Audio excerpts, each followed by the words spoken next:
Tika kimia. Et on m'a dit que pour les bakou bonjour kolanda magazine d'actualité et générale. Boulou ya kema gongo ve Congo makasa Congo. Beaucoup le Congo la force du Congo la brave bakando à l'infatigable JB. Ça sentiment peut sur makasi en présentant le lopo na bino. Tu fais du championnat c'est bino corps. Conseil de ministre Samaki qui toque. Compte rendu de la 51e réunion du Conseil de ministres. Le président de la République, chef de l'État, Félix Antoine Tshisekedi Tshilombo, a présidé ce vendredi 11 juillet 2025 à la Cité de l'Union africaine, la 51e réunion du Conseil de ministres. 3 points étaient inscrits à l'ordre du jour, à savoir 1. Communication du président de la République, chef de l'État. 2. Point d'information. 3. Approbation d'un relevé des décisions du Conseil de ministres. La communication du président de la République a porté sur 3 points principaux, à savoir 1. De l'intégration de la formation professionnelle dans les grands projets d'investissement en République démocratique du Congo. Le président de la République, chef de l'État, a rappelé que le gouvernement s'est engagé dans la mise en œuvre de plusieurs projets de développement d'envergure, inscrits dans le cadre du Programme national stratégique de développement qui couvre l'ensemble des secteurs vitaux de la nation. Dans cette dynamique, le ministère de la Formation professionnelle et métiers, dont la vocation est de doter notre pays d'une main-d'œuvre qualifiée et de contribuer à l'émergence d'une classe moyenne, occupe une place centrale dans la réussite de ces initiatives. Il s'observe, malheureusement, a déploré le président de la République, à ce jour, de nombreux emplois, pourtant réservés exclusivement aux Congolais, y compris dans les métiers des bases tels que la maçonnerie, la peinture, le carrelage ou la conduite d'engins, sont occupés par des ressortissants étrangers, faute de main-d'œuvre nationale qualifiée. Les projets structurants, tels que l'accord minier en conclure entre la République démocratique du Congo et les États-Unis d'Amérique, l'exploitation du manganèse dans le Congo central, le corridor de Lobito et bien d'autres encore, nécessitent une préparation rigoureuse de notre main-d'œuvre nationale, condition sine qua non pour concrétiser son engagement en faveur de la création d'emplois durables et décents pour le Congolais. Dans cette optique, et afin de limiter la fuite de capitaux par le recours excessif à une main-d'œuvre étrangère, d'anticiper l'offre des compétences techniques à mobiliser dans les projets d'investissement et favoriser la mobilité professionnelle nationale, le président de la République a engagé la première ministre à responsabiliser le ministre de la Formation professionnelle et métiers à mettre en place une commission gouvernementale élargie à son cabinet aux structures publiques directement concernées par cette question en vue de proposer des mesures législatives et réglementaires nécessaires quant à ceux. Ces mesures seront notamment inciter tout investissement en République démocratique du Congo à inclure la construction et l'équipement d'un établissement moderne de formation professionnelle dans les périmètres du projet. Associer systématiquement le ministre de la Formation professionnelle à la phase de conception et de mise en œuvre des 10 projets. Réserver impérativement une quotité du budget de chaque projet à la formation professionnelle, notamment dans les filières porteuses et innovantes adaptées aux besoins du secteur concerné. La 50e session de l'Assemblée parlementaire de la francophonie s'est ouverte le mercredi 9 juillet 2025 à Paris. Le président de l'Assemblée nationale de la République démocratique du Congo, le professeur Vital Kamerhe, y conduit une forte délégation de députés nationaux, dont quelques jeunes parlementaires. Cette session qui se tient sous la houlette des présidents des 2 chambres du Parlement français réunit 30 présidents des parlements, 550 délégués venant de plus de 60 sections. Pendant 5 jours, les travaux vont se tenir alternativement au Palais du Luxembourg, où siège le Sénat, et au Palais Bourbon, où siège l'Assemblée nationale.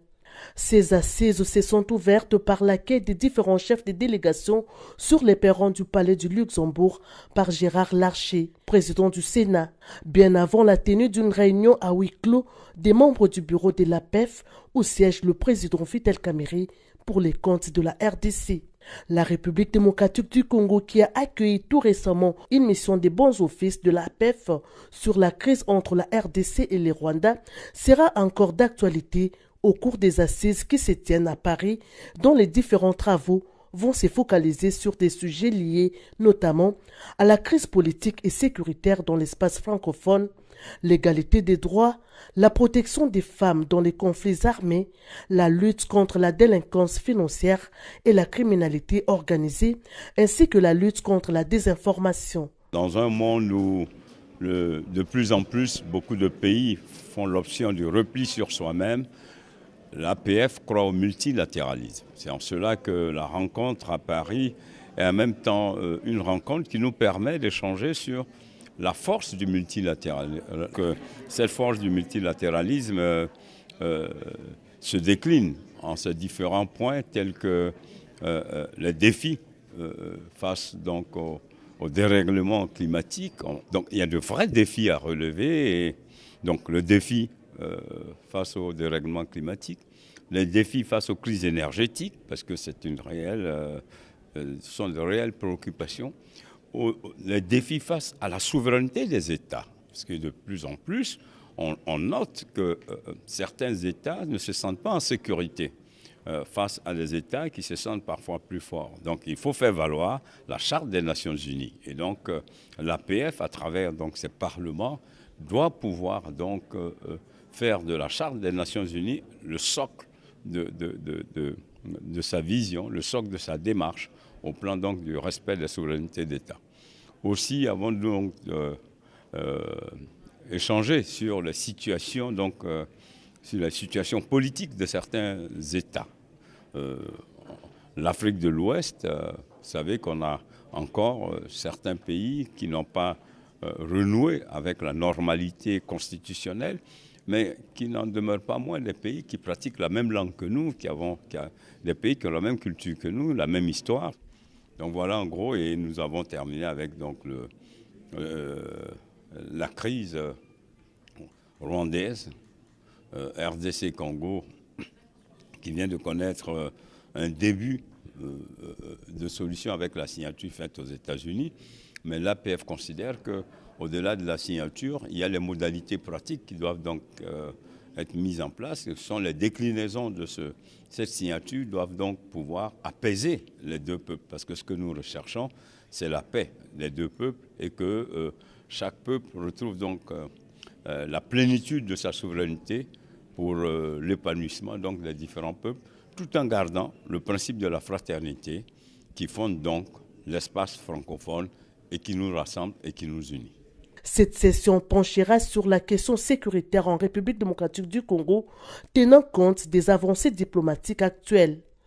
Un regard particulier sera aussi lancé vers le pays des différentes régions de l'Afrique francophone en proie aux conflits armés. La plénière prévue le samedi 12 juillet et le dimanche 13 juillet sera précédée par plusieurs réunions, dont celle du réseau des femmes parlementaires et celle du réseau des jeunes parlementaires, ainsi que par les travaux des 4 commissions de l'APF, à savoir la commission politique, la commission des affaires parlementaires, la commission des affaires économiques, sociales et environnementales, ainsi que la commission de l'éducation, de la culture et de communication. Les travaux du bureau tenus en ouverture ont posé les jalons des discussions qui vont se poursuivre par une plénière le samedi 12 et le dimanche 13 juillet, consacrée à l'adoption des résolutions finales et à la présentation des déclarations communes, marquant ainsi la clôture officielle de cette 50e session. Yaya, accord de paix entre RDC et Rwanda sous égide des États-Unis d'Amérique, moka ya Donald Trump. Bondi melanga ko yango nde zalaki mobange na thème ya conférence de bas oyo esalemaki mokolo samedi 12 juillet 2025 awa na commune ya Kalamu wana na quartier Yolo Sud.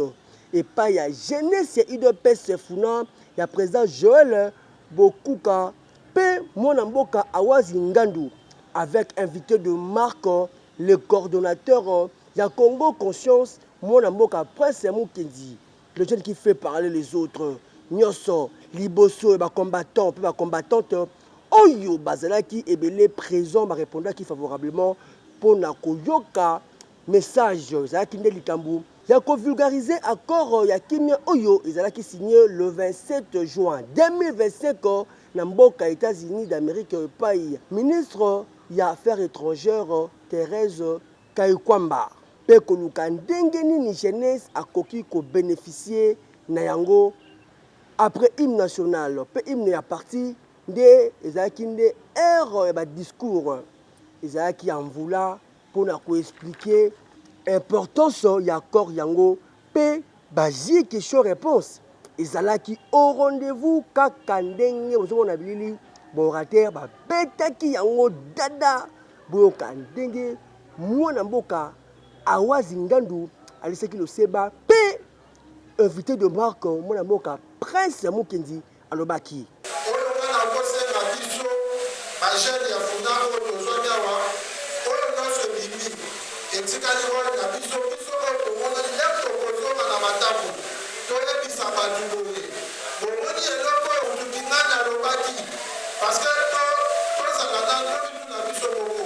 akoko oyo bango bazofima eloko nini oyo ezosalaka enanga lelo akoka bilobaloba kagame akoma liboma nde akomi elakisi ke na se akoko oyo makambo yake ezali du biso jeunesse oyo tozwami nasengi na biso ndenge bazobetesolo ya kongo conscience donc jeune azala conscience tolamuka tokende te ya bandeko nyonso oyo baza libanda tolebisa bango accord eza na avantage ya bacongolais. Le message principal c'est la prise de conscience. C'est le bien-être du pays. Je suis au cadre de l'Est. Je ne peux que communiquer ce qui est à moi. C'est la prise de conscience du peuple et l'amour de servir son pays. Que la jeunesse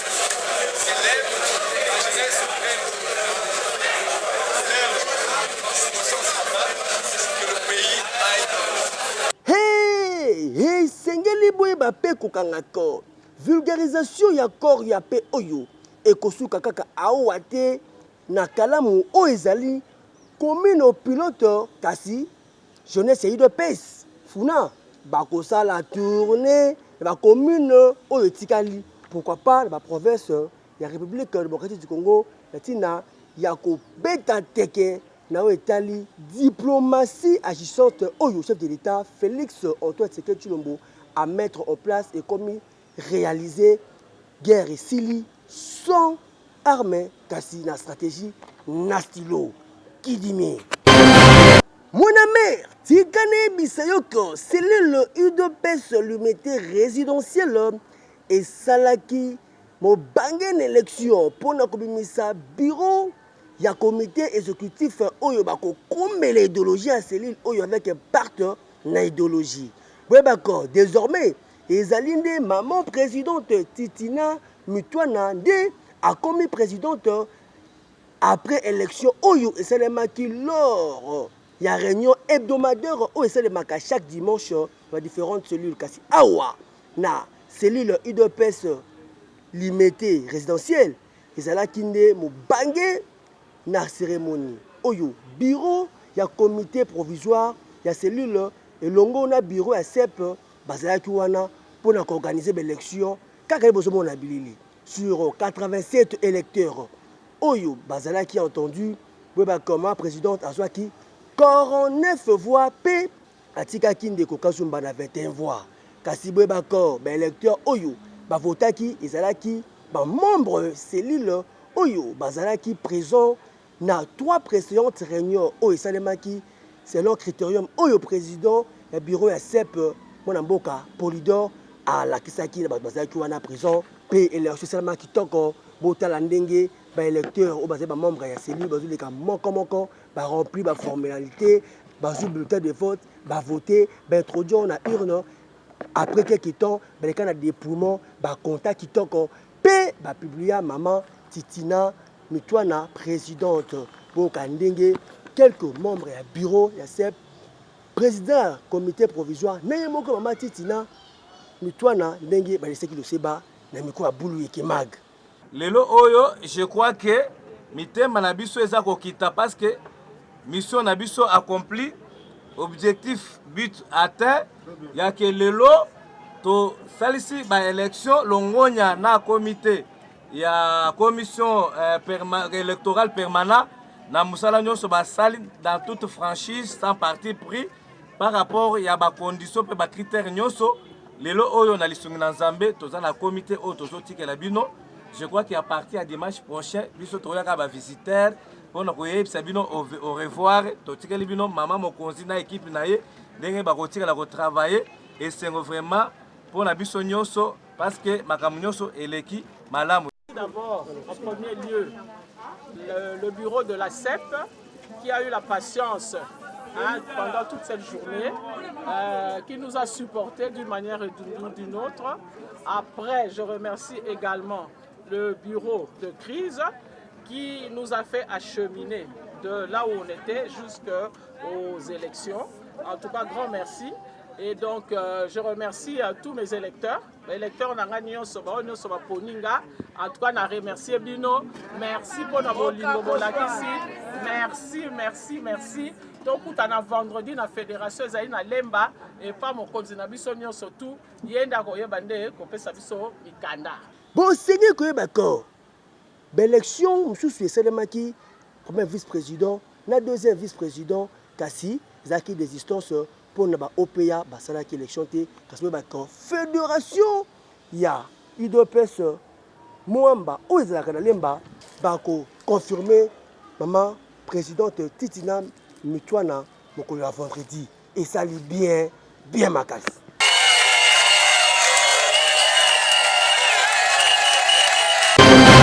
Hey Sengo ezalaki makasi koyoka ndenge mama présidente Titina Mitwana kobima présidente ya cellule UDPS limité résidentielle ba membre bazalaki wana batondaki na Sengo makasi tango kaka président Polydor a publié ki ba résultat élection ya présidence boyoka ndenge ba membre ba sepelaki na micro ya bulu ekemaka. Prière na biso ezalaka mama na biso abima ndabimi vraiment tosepeli makasi toza na esengo toyebi te aza mama moko aza social aza mama boboto ayebi kosunga yango tobi ke tovote po toyebi ke aza mama moko malamu aza mote ya malamu aza makambo aza baprojet moko ya malamu po ekosunga avenir na biso yango tovote vraiment ministre toza na esengo toyebi te tosepela ndenge nini vraiment mama nde abongisaka libota na ye biso tosepeli na mama na biso makasi po mama ayebi pasi ya bana ayebi kolala ya bana na kolamuka ya bana na pasi ya bana mama nda asa nini nda asanisaka nyonso yango nde tosepeli kovote mama na biso. Mona mère tika na bisoko tokolemba te kolobela makambo etali courant awa na ville province ya Kinshasa po tolobaka depuis tokota na 2025 oyo kobana mois ya janvier courant ezalaka lango juste stable te o mapapa na mapapa sandali kutu bien ndenge bozeli komona boye courant ekoma nango mari to femme de nuit na bacoin misusu ya Kinshasa ndenge nini ekoma koya nango kaka babutu ba 0 heure pe ekendaka nango ba 6 heures population bazali na difficulté makasi moyen bakepasa te bilamba ya kolata ezali te bana bate na réchaud ata mwa mokapara eza te bapareil mélanger ekoma nango kutu baesthétique mpe décoration bapalin to na podium basinga ya courant na kidiba okoki mpe koconfondre yango na singa ya bilamba botala ndenge cabine evandi kaka boye yo esala te nzoka tozali en pleine capitale ya Kinshasa okanisa lokola tokona biso kuna ya Chikula la province ya Kasai central. Or société nationale d'électricité Sinel na Mukuse bazali censé kopesa courant la population régulièrement pour facture et à chaque fin du mois.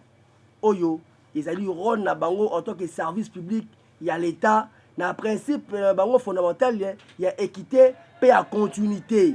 to éviter soki ba consignel ba koma na bango l'île Pongi to nini po équipement ba komna yango 12 à Wenge Kutu et Kosa. Situation à courant. Et ça dit insécurité et ya makasi nenya osaranate. Bakuluna ba profiter na molili pour basala kabaction na bango ya mabe. Vraiment, ils ont participé à ma population commis. Chaque jour, ils dépensent 100 francs, 50 francs pour acheter un téléphone na bango na ba cabine. Ou va la générateur. Tout un peu de panneau. Nous sommes un budget. Ils ont dit que beba na nega osaranate pour courant. Ils sont permanents. Yango, to kosenga kaka ba congestionel bobongisa musana bino vis-à-vis la population ya Kinshasa soki otiki boy ezaki di kibene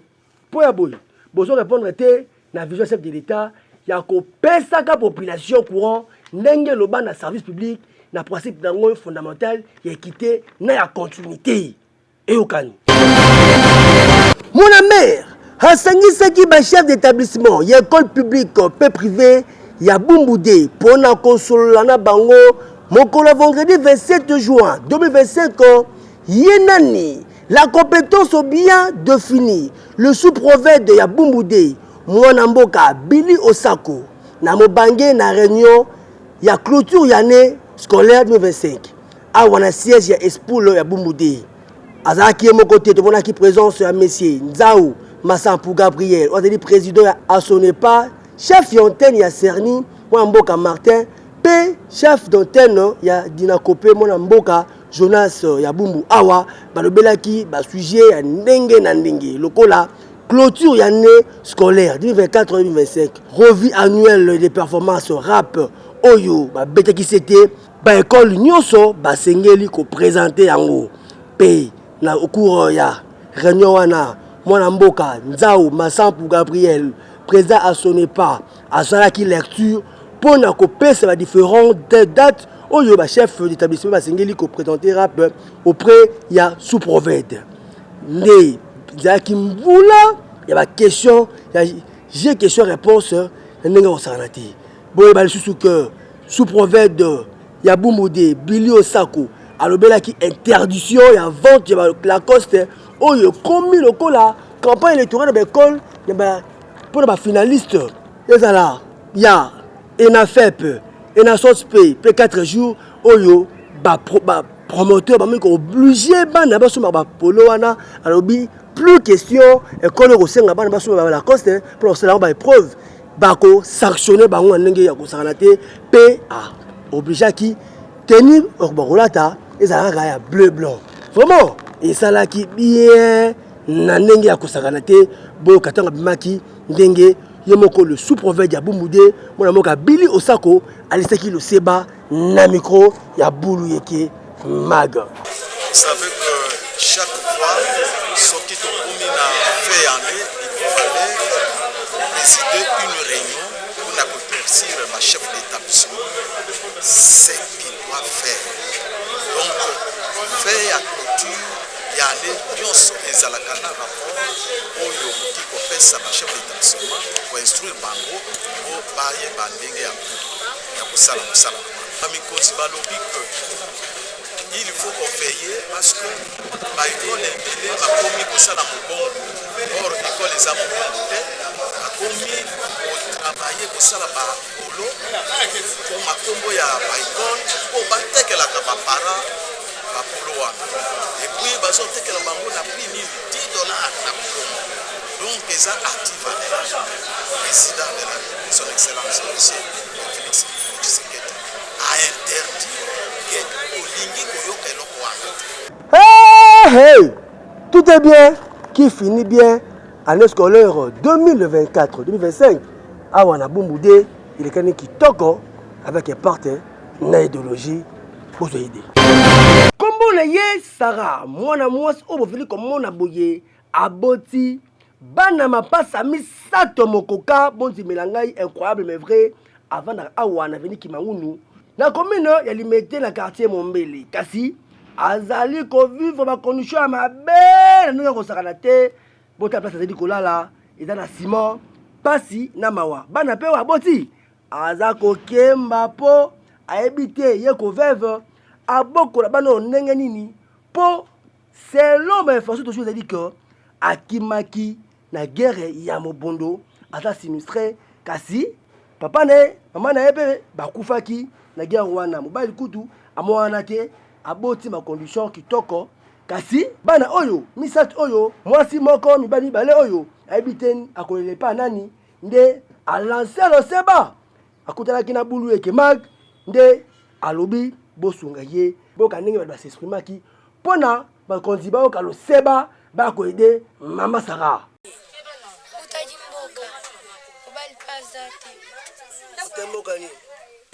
Papa Yves Bapa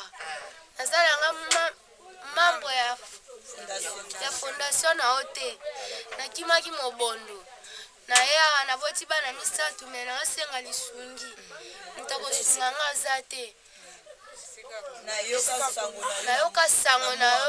na mwamba. Papa Yves Bapa nazolala na condition mabe sunga ngai nakutaki na mobondo na ye naolala na bana na pasi eloko kolia eza te naboti bana misatu ata bilamba malonga koleta bana eza te sango eza te sunganga nayoka sango nao na msika nayebiki epa nao lobiko ekozala sunga ngai papa sunga mwana mwasi okotiki ete akimaki guerre aza mosunga ete moto kolesa aza te yonde Yves Papa sunga ye toyoka konasunga ye vraiment tozwa solution na ye mpenza mpo bano bakola malamu atu papa pa Yves Papa toyoki sango nao toyebi yo lelo te osungaka bato oza pa mosungi sunga biso mwa mwasi oyo ta esika azovanda esika eza te mwana mpe kuna azwi vaccin te condition lopango critique mwana papa sunga kaka papa yo alobebele ya te sunga kaka papa tala nano position ya mama na ndenge avandi moninga yoki mawa moni kaka ndenge azalaki avanda libanda place akovanda eza te nde akotisi bango na kati ya ndako tala kaka position balali wana na mabele na nsima bana misatu nezalaka te bato ya mbongo kutu bazobota bana misatu wana te me tala nzambe ndenge asali makambo na ye Yves Papa sunga bana oyo bana misatu eza lipamboli munene oyo nzambe akosunga yo oyebi te papa osunga me osunga bana oyo papa Félix bana misatu baza alisungi tozolela nde lisungi na papa Gilangeliti tozolela lisungi mpona kosunga bana oyo misatu avenir na biso lobi na nsima na bino eza bana oyo bosunga bango position eza te papa en tout cas position eza te bosunga na position ya kolala na kolia na makambo nyonso bana babotamaki lobi na hôpital ya Liboke na minito bana na ndako bosunga bana olobi donc position ya bana eza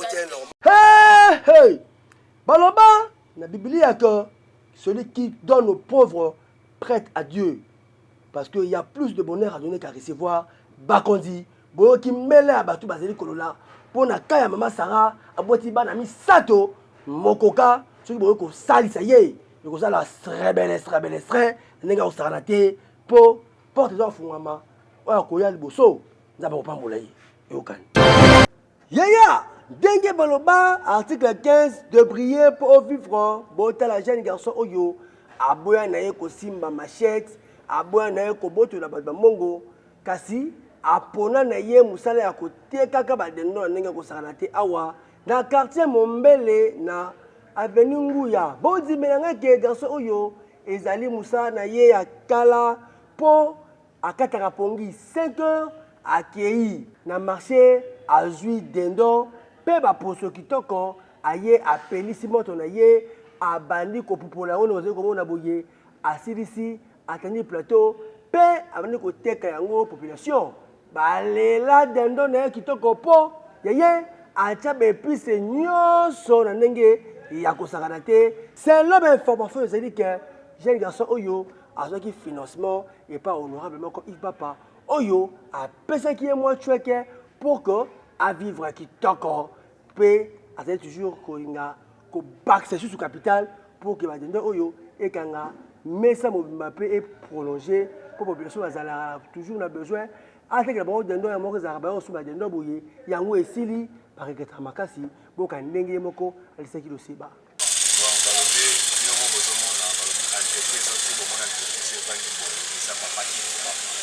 papa oyo alingaka bana bakela te jeunesse papa oyo papa so babi moto apesi ngai fo omonaka mwana dendo nafandi bono mpe bato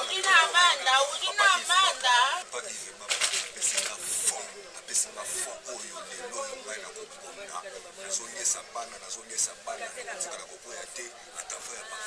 Bapa na foko ya Besingai.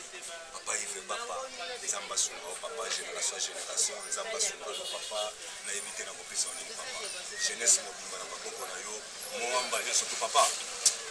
Ah, yo Papa zanga lisungu. Ya sunga akara bana. Papa sunga na bana sala Papa.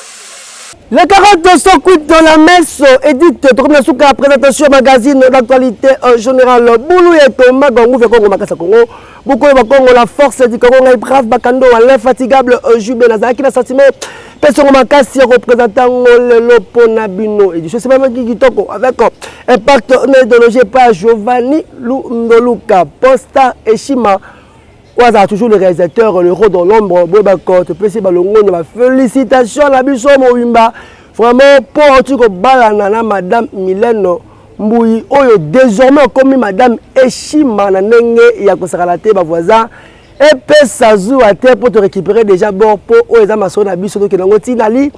Bon, merci Mingi, la Massalanga Moko, le géant, il y a qui est la victoire, Balobi, héritier Ouata, Nanenge, Yakosakalate, Balobi, mon vieux propre.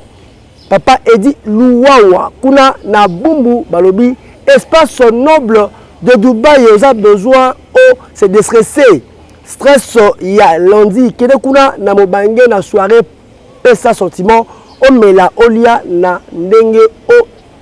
lingi na ndenge osakalate. Merci mingi na bana bibo bolelanga na ndenge osakalate, nous avons toujours de cœur, ba conseil la bino comme la biso droit au cœur. Bana Mombele Balobi. Tchad ne tombera jamais. Ngalabino,